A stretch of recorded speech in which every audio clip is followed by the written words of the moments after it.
अवधूत चिंतन श्री गुरुदेव दत्त श्री स्वामी समर्थ। नमस्कार भक्तांनो, बघूया 22 ऑगस्ट 2025 वार शुक्रवार। आपल्या सगळ्यांनाच माहिती आहे की उद्या श्रावण मासाची समाप्ती होत आहे, कारण उद्या श्रावणातील अमावस्या आहे। श्रावण अमावस्येला आपण पिठोरी अमावस्या असे म्हणतो। हा दिवस आपण पोळ्याचा सण म्हणून साजरा करतो। वर्षभरात येणाऱ्या बघा 12 अमावस्यांपैकी काही अमावस्या ह्या अत्यंत उपयुक्त प्रभावी मानल्या जातात।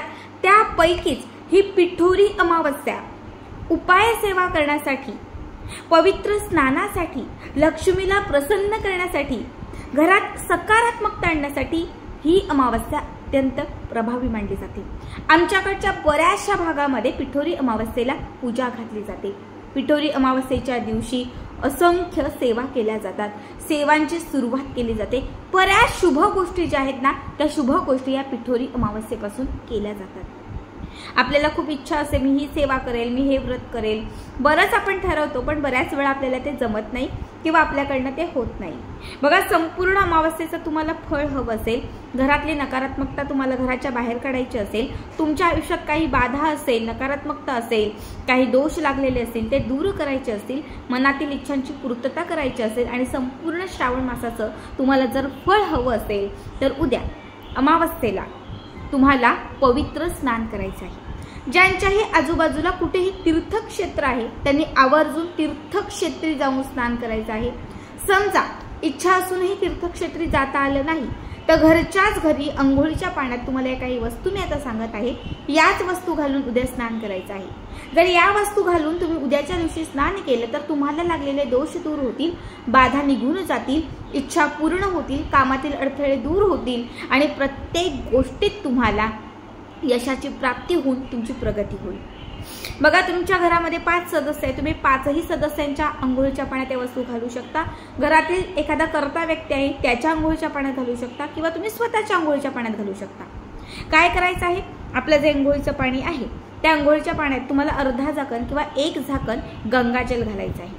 त्यानंतर तुम्हाला थोडंसं गोमूत्र घालायचं आहे। ज्यांच्याकडे पंचगव्य आहे, पंचगव्य बघा खूप पवित्र आहे, पंचगव्य ज्यांच्याकडे आहे त्यांनी पंचगव्य घाला, नसेल तर फक्त गोमूत्र गंगाजल घाला। 1 चिमूटभर पिवळी हळद घाला। 1 खड्याचं जे मीठ असतं, मिठाचा खडा, हा छोटासा मिठाचा खडा किंवा 1 चिमूटभर मीठ घाला। थोडेसे काळे तीळ घाला। 1 कणभर चिमूटभर तुळशीची माती घाला। ज्यांच्याकडे पिवळं चंदन आहे, पिवळं चंदन, थोडंसं पिवळं चंदन घाला। आता हे सगळं पाण्यामध्ये व्यवस्थित मिक्स करून घ्या। हे सगळं पाण्यामध्ये मिक्स झालं की त्या पाण्याने स्नान करा।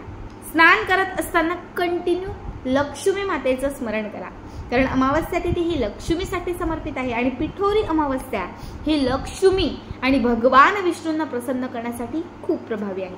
त्यामुळे तुम्ही ओम नमो भगवते वासुदेवाय नमः या मंत्राचा जप करू शकता किंवा ओम महालक्ष्मी नमः या मंत्राचा जप करू शकता। बघा, पवित्र स्नान का महत्वाचं आहे, तर बऱ्याच वेळा आपल्यावरती काहीतरी वाईट वेळ येत असते। कधी आपल्या ग्रहांचा दोष असतो, कधीतरी आपल्या कुंडलीतले काही ग्रह अस्थिर झालेले असतात, बऱ्याच वेळा आपल्या मागे काहीतरी षटदिशा किंवा दशा सुरू असते, ज्याचा परिणाम आपल्या आयुष्यात होतो। कामात अडथळे येतात, विघ्न येतात, बऱ्याच गोष्टी होतात। पण जेव्हा जेव्हा आपण विशिष्ट तिथीला पवित्र स्नान करतो, त्या पवित्र स्नानाने आपलं शरीर आतून आणि बाहेरून पवित्र होऊन जातं, ज्यामुळे अस्थिर झालेले ग्रह स्थिर होतात, कुणाचे दोष लागलेले असते ते दोष निघून जातात, कामात येणारे अडथळे दूर होतात, विघ्न निघून जातात आणि पूर्ण आपलं शरीर किंवा जे काही आपलं आहे ते पूर्ण पवित्र झाल्यामुळे आपल्याला प्रत्येक गोष्टीत यश मिळतं। म्हणून प्रत्येक विशिष्ट तिथीला पवित्र स्नान खूप महत्त्वाचं असतं। खरं तर आमच्याकडच्या बऱ्याच बायका मी बघते की त्या बायका त्र्यंबकेश्वरला जातात, कारण त्र्यंबकेश्वरला मोठे मोठे गरम पाण्याचे कुंड आहेत, थंड पाण्याचे कुंड आहेत, तर त्या ठिकाणी असं म्हटलं जातं की विशिष्ट तिथीला स्नान केलं तर दोष दूर होतात, अडचणी कमी होतात, शिवाय आपलं शरीर पवित्र होतं। म्हणून बरेच लोक विशिष्ट तिथीला, म्हणजे एकादशी असेल, पवित्र अमावस्या असेल, चतुर्थी असेल, तर आवर्जून या तिथीला त्र्यंबकेश्वरला जातात। आता ही लोक वर्षानुवर्ष जातात, आता ती नेहमीच जातात म्हणजे त्यांना काहीतरी अनुभव येत असेल, काहीतरी त्याचा लाभ होत असेल। आता आपल्याला लांब जाणं शक्य नाही, पण घरीच या गोष्टी आपण करू शकतो. आता बऱ्याच वेळा आपल्या मुलांच्या आयुष्यामध्ये खूप अडथळे असतात. मुलं सतत किरकिर करतात, मुलं सतत चिडचिड करतात, हट्टीपणा करतात. अशा मुलांसाठी उद्या अमावस्या तिथीला आपल्याला काही उपाय करायचा आहे. काय करायचं आहे?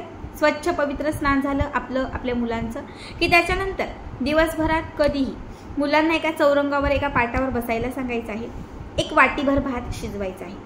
एक वाटी घ्यायची, त्याच्यात थोडे तांदूळ घालायचे, तांदूळ धुवायचे नाही, काहीच नाही, त्यात पाणी घालायचं, भात शिजवून घ्यायचा आणि हा वाटीभर भात जो आहे तो तुमच्या मुलांवरून 7 वेळा उतरवायचा. मुलांवरून हा शिजलेला भात, त्याच्यात काही घालू नका. शक्य असेल थोडंसं दही घाला, मोहरी घाला, बस, दुसरं काहीच नाही. 7 वेळा हा भात उतरवायचा आणि घराच्या बाहेर जायचं. एखादे टेरेस असेल, मोकळी जागा असेल, अशा ठिकाणी भाताची वाटी ठेवून द्यायची किंवा भात तिथे खाली टाकायचा आणि घरात यायचं. हा भात पशुपक्ष्यांनी किंवा किड्यामुंग्यांनी खाल्ला पाहिजे.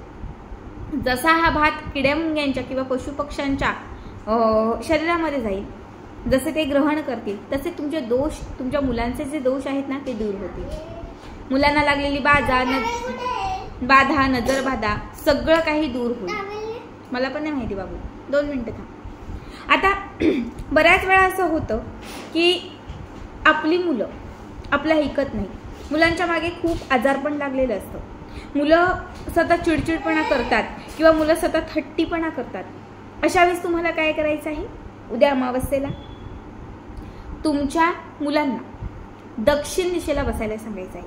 त्यांचं तोंड जे आहे ते दक्षिण दिशेला येईल, अशा दक्षिण दिशेला बसायला सांगायचं आहे. तुमच्या उजव्या हातात तुम्हाला चिमूटभर मोहरी घ्यायची आहे, एक सुकी लाल मिरची घ्यायची आहे, लसणाची एक पाकळी किंवा लसणाचं साल घ्यायचं आहे. त्याच्यासोबत तुम्हाला थोडेसे एक चिमूटभर पांढरे तांदूळ घ्यायचे आहे. हे सगळं साहित्य उजव्या हातात घ्यायचं आहे. मुलांवरून तुम्हाला अँटी क्लॉक वाईज उजवीकडून डावीकडे आणि डावीकडून उजवीकडे 7 वेळा ओवाळायचं आहे. ओवाळल्यानंतर घराच्या बाहेर हे घेऊन जायचं आहे आणि ते फेकायचं नाही, तर ते झटकायचं आहे. फेकणं म्हणजे आपण असं फेकतो आणि झटकणं म्हणजे आपण असं झटकतो. तुम्हाला तुमच्या हातात असणाऱ्या ह्या वस्तू मुलांवरून उतरवून घराच्या बाहेर झटकायच्या आहेत. हात स्वच्छ असे पुन्हा एकदा झटकायचे आहेत. हातावर पायावर पाणी घ्यायचं आहे आणि घरी यायचं आहे. या वस्तू तुम्ही उद्या जर मुलांवरून ओवाळून घराच्या बाहेर फेकून दिल्यात तर तुमच्या मुलांच्या कामात येणारे अडथळे दूर होतील, आजारपण कमी होईल, जे काही दोष लागलेले असतील त्यातून त्यांची सुटका होईल. बऱ्याच वेळा बघा असंही होतं की आपल्या घरात कुठल्याच व्यक्तीला यश मिळत नाही. पतीला यश मिळत नाही, तुम्हाला यश मिळत नाही, कामात यश मिळत नाही, मनासारखं काही घडत नाही, इच्छा पूर्ण होत नाहीये. अशा वेळेस तुम्हाला उद्या अमावस्येचा खूप प्रभावी उपाय सांगते. एक नारळ घ्यायचा, त्याची सालं थोडी काढायची, पाणी असणारा छान नारळ घ्यायचा, थोडी सालं काढायची. या नारळाच्या वरती 7 कापराच्या वड्या जाळायच्या. 1 कापराची वडी ठेवायची, जाळायची. देवघराच्या समोर बसून हा उपाय करा, उंबरठ्याच्या समोर बसून हा उपाय करा, घराच्या दक्षिण दिशेला बसा, उत्तर दिशेला बसा, चालेल, कुठेही बसून हा उपाय करा. फक्त नारळ एका प्लेटमध्ये समोर ठेवायचा. एक एक करत 7 कापराच्या वड्या, भीमसेनी 7 कापराच्या वड्या त्या नारळावरती पेटवायच्या. 7ही कापराच्या वड्या पूर्ण पेटल्या, पूर्ण विझल्या की त्याच्यानंतर हा नारळ फोडायचा.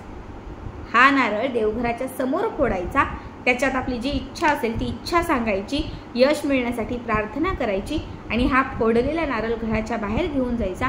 आणि घराच्या बाहेर समजा नारळ फोडल्यानंतर 2 वाट्या त्याच्या असतात, एक ह्या हातात एक ह्या हातात घ्यायची, एक या पद्धतीने क्रॉस फेकायची आणि एक या पद्धतीने क्रॉस फेकायची. 2ही नारळाच्या वाट्यात क्रॉस फेकायच्या आणि त्यानंतर घरात यायचं. हा उपाय केल्यानंतर घरातील अगदी ज्या व्यक्तीला काहीच यश नव्हतं, ज्याची प्रगतीच नव्हती, ज्याला काही सुचत नव्हतं, कळत नव्हतं, त्या व्यक्तीची सुद्धा भरभरून प्रगती होईल. खूप साधे सोपे उपाय आहेत. उद्या नक्की करा आणि याचा व्हिडिओ कसा वाटला कमेंट करा.